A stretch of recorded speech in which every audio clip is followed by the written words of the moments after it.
രൂപ താടോ. രൂപ മുതലാളിക്കുന്ന രാവിലെ ഞാൻ 10,000 രൂപ. 10,000 ഉള്ളത് കണ്ടിട്ട് വണ്ടി എടുത്തിട്ട് പോകണം. അല്ല, തരണമെന്നുള്ള ആഗ്രഹമായിട്ട് വന്നാണ്, പക്ഷെ കിട്ടണ്ടേ. നമസ്കാരം, എന്റെ പേര് ഉണ്ണികൃഷ്ണൻ. ഞാൻ അത്ര പരിചിതനല്ലെങ്കിലും ഇരിങ്ങാലക്കുട താമരാക്ഷനെ നിങ്ങൾ എല്ലാവരും അറിയും. മനസ്സിലായില്ല? ഒരു ക്ലൂ തരാം. തൃശൂർ പൂരത്തിന് എഴുന്നള്ളിപ്പിന് മുമ്പിൽ തന്നെ ഉണ്ടാവും തലയെടുപ്പോടെ.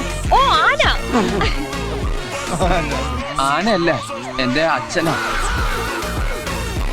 ആവൂ, കല്യാണച്ചക്കൻ. അവ മേക്കപ്പ് ചെയ്യാൻ തുടങ്ങിയിട്ടുള്ളൂ.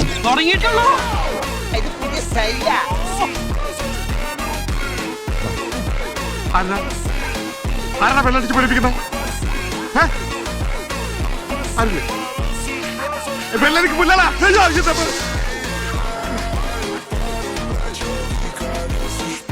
സുന്ദരാ, നീ എങ്ങനെ സുഖിപ്പിച്ച് പുകഴ്ത്തിയല്ലേ? സോപ്പിടൊന്നും വേണ്ട, അതൊക്കെ എല്ലാവർക്കും അറിയാവുന്ന കാര്യമാണ്. ഞാൻ സുന്ദരനാണ്. സാറിനല്ല, ഞാൻ വേറെ ആളെ വിളിക്കാം. വണ്ടി എടുത്ത് മാറ്റണം. തെണ്ടി.